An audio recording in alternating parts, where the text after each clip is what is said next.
All right, it has been called country music's most famous stage and the home of American music since 1925.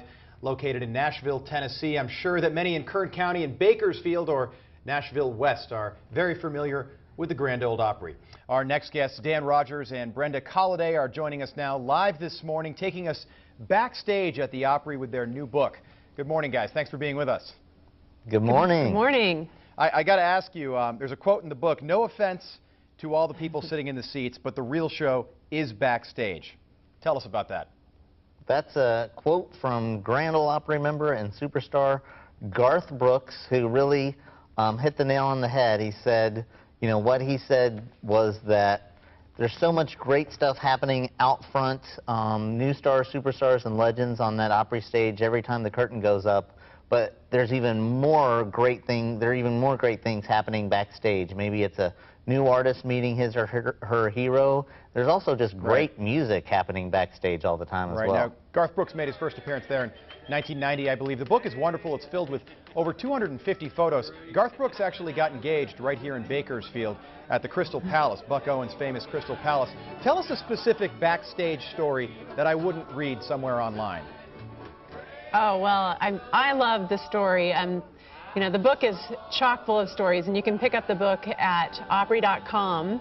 But one I really love is Carrie Underwood told us the story of one time. It was one of her earlier appearances on the Grand Ol Opry, and she was just standing off stage with some friends and chatting, and all of a sudden she felt someone come up behind her and smack her on the rear end, and she was like, wow. taken aback, taken aback a little bit by that, and turned around and looked, and there was Loretta Lynn standing there smiling at her.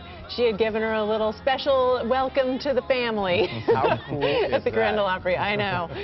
Well, Only guys, backstage at the Opry. I want to go backstage at the Opry. Tell me a little bit about membership at the Opry. I know it's been somewhat controversial. I'm actually looking at page 60 of your book, and there's a nice picture of the famous Bakersfield native Buck Owens. I can bring it into view right there.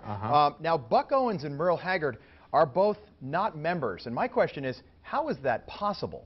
Well, they've both played the Opry, of course, Yeah. but neither spent a lot of time in Nashville, so you know, they weren't around to play that often. But of course, they both played the Opry, and gosh, we have some. I was just watching a great video clip of Merle Haggard doing "Working Man Blues" on the Opry just last week. It was some great stuff. Yeah, and Merle should feel like he can do a walk-on any day he wants. He come on down. Yeah, now, I know that Opry members do like them to perform, 12 times to actually gain membership? Is that sort of how it works nowadays? Because I knew in the 60s there was some controversy because you want artists to really have loyalty to the Opry, right?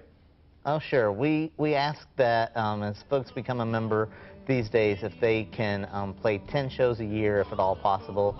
And of course, it's not always possible because these days folks are out on the road and that sort of thing. But we do see lots and lots of today's superstars. Carrie Underwood was on a good 10 or 12 times last year. Right. And the best thing about the Opry is that you see a person like Carrie Underwood on the show, and maybe you came to see her, but you also might discover someone like Little Jimmy Dickens, or discover a Loretta Lynn, or a great bluegrass act, and that you'll see, you know, 8 to 12 artists on every single show. So you're gonna go to see someone you love, and maybe hopefully leave having discovered more folks that you love as well. That's right, guys. A lot of people have certainly got their starts at the Opry. I know that at the Country Music Awards, George Strait and Miranda Lambert, who is a member, honored Merle Haggard at the Country Music Awards. In about 10 seconds, guys, tell us why to buy this book. I think that you're just going to get a great look at, as you said, Garth says, the real stories backstage. You're going to see that come to life when you turn the pages of the book.